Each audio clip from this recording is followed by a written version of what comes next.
Ranger Bevan with Boulder County Parks and Open Space. Now that you have your trail camera set up in your schoolyard, it's time to find a place in an open space or a park near you where you can put your other trail camera. We're here in an area between Denver and Boulder that has 10,000 acres of open space. I'm sure we'll be able to find some wildlife here to record. But before you go out and find a place to put your trail camera, make sure that you have your permit. Right here is my permit that gives me permission to be out here. I had to call the local land management agency and ask for permission. They sent me my permit, and I have 2 weeks to record the animals and to put up my trail camera. So let's go ahead and get started with that. My friend Mary McCormick from Colorado Parks and Wildlife is going to show us a good place to put our trail camera based on animal signs in this area. Thanks, Bevan. I'm Mary McCormack with Colorado Parks and Wildlife, and today we're going to look around and see why this is such a great spot for wildlife and find a perfect spot to hang up your trail camera.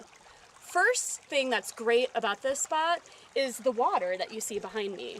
This is fresh mountain stream water, and all animals need water to survive, right? So we know that if we hang our camera up in an area around here, we're very likely to see animals because animals will come down to drink this water. If you also look around, we have lots of trees and shrubs that provide thickets and coverage for wildlife. All animals need shelter too, right? So we know that there's some great spots around here for animals to take shelter in. We have lots of trees, and that's going to be great for bird nests, and we've already seen a few nests in the area. So let's take a walk around and see what other signs of wildlife we can find so we can find that perfect spot for your camera. Guess what? We just found our first sign of wildlife. If you look here, we find some scat on the ground. And we know that this comes from some animal that would live in this area who definitely likes to eat other animals.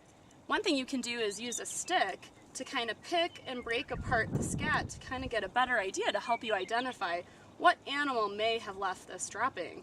Because I see lots of hair in this, I know that this is probably most likely a coyote, especially because coyotes are very common in this area. If we look over just a little bit closer to the camera here, we find another scat, and this scat's actually different. It's a lot smaller, but has some similar shapes and also has some hair inside of it. So we also know that this is another animal that eats other animals, like a carnivore or an omnivore, because we're seeing little hair bits in the scat. Our guess is that this is probably a fox, because both foxes and coyotes are members of the dog family. A lot of times they'll leave droppings in the same area to communicate and let them know that they're in the same territory. Mary, I found another place where I think we could hang that trail camera and watch for wildlife. Right here, there's a really cool wildlife trail, and it comes past me and goes way back here into this thicket where I see something that looks like a wildlife home. Follow me. Mary, this is the place I was telling you about. I just followed the game trail and ended up here. If you look over here in this old cottonwood, I think you can see a place where there's tons of areas for wildlife to live, and further down the trail is a great thicket where I think a lot of wildlife could find shelter.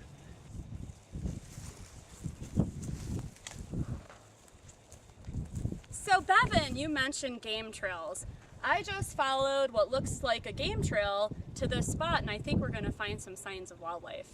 One of the things that we look for is when the grasses are kind of pushed down a little bit, and maybe you'll even see some dirt where the grass and the plants have been worn away, and that's an area that we know that wildlife will use to kind of get from one place to another. Depending on the park or open space that you're working with, animals tend to use the same trails that people do. So you may want to keep an eye out for areas like that that will be an easy place to hang your camera. So you'll definitely want to work with your local open space folks on that.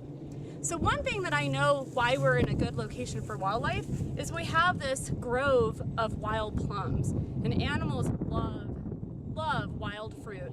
So I know that if we look around, we're probably going to see some signs of wildlife. So let's take a look. Oh, hey Mary, I was just taking your advice and looking for scat, and I think I found some.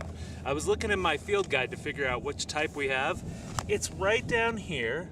There's no hair in it. It's nice and round. Let me see what I can find.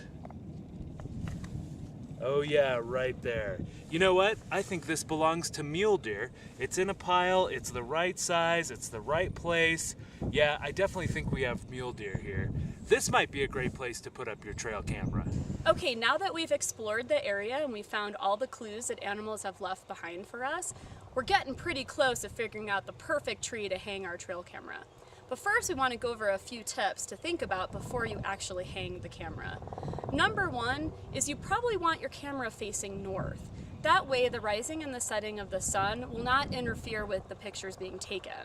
Another thing is, we thought this tree might work out pretty well, but if you notice all the branches on it, that could interfere with your photo taking as well. So you'll want to avoid trees that have a lot of branches that could potentially wave in front of the camera and take pictures of branches, which is not what you want. Finally, keep in mind that baiting is not encouraged and probably not allowed on the open space. We know, according to our permit, we are not allowed to bait. So you really want to pay attention to those clues that we found, look for those game trails, and find those natural areas where animals are already congregating and moving through so that you'll find that spot for your camera. Oh, hey Mary. I was just going over the inventory list for the Caught on Camera Teacher Resource Kit that we brought out here to hang in one of these trees. Before you head out into the field, especially this open space where you have to hike, make sure that you have all the parts necessary. First and foremost, make sure that we've included the trail camera. Right here we have a Bushnell camera. We bought it at a local sporting goods store and it was less than $100. When you open that up, you're going to see a place for 8 batteries. We like to use non-rechargeable batteries because they last a little bit longer. These are just Duracells that we bought at the local convenience store. You're going to need 8 of them and make sure that they're fresh. These should last about 2 weeks. Another important part of the Teacher Resource Kit are the memory cards. These are blue. This is 16 gigabytes. This will allow us to capture about 4,000 images while the camera's out here. Make sure you have plenty of these and fresh ones that have been erased so all your images are captured. Another important part of the resource kit is this heavy metal covering. This is actually the piece that protects the camera while it's sitting outside. We just put the camera in here, then we put the front piece on it, jiggle it in place, and this is going to be the piece that's going to protect it from the elements while it's hanging in the tree and also allow us to lock it in place. One thing you may need to remember is that you might need a screw and a screwdriver so that you can hang it in the tree.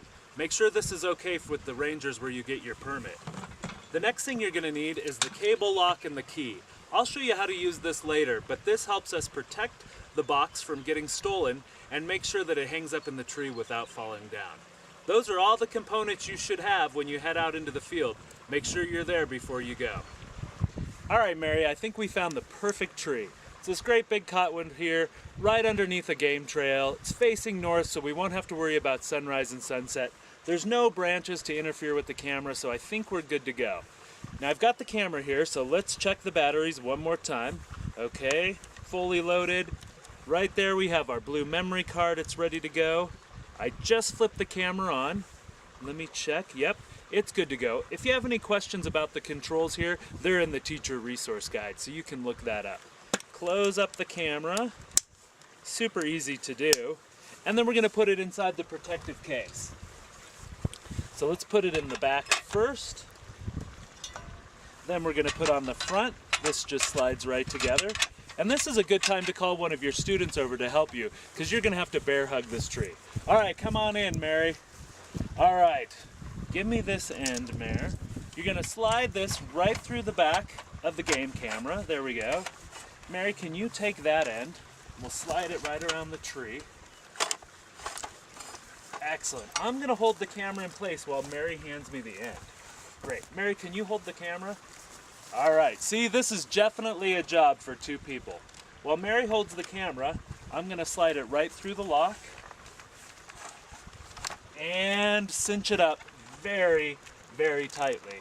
Once you have it all cinched, go ahead and lock the cable lock and it should stay in place. Now, if for any reason the camera slides down the tree, go ahead, and we have directions in the teacher guide, but just put a screw in the back of that case right into the tree and it'll stay there. But make sure that it's okay with your local rangers to screw anything into the trees before you do that. Now remember, this is turned on, it's ready to go, and right now it's taken a lot of pictures of my hand. We hope this has been helpful, and if you have any questions at all, use the email addresses in the Caught on Camera Teacher Guide and shoot us an email. We'll be happy to answer your questions.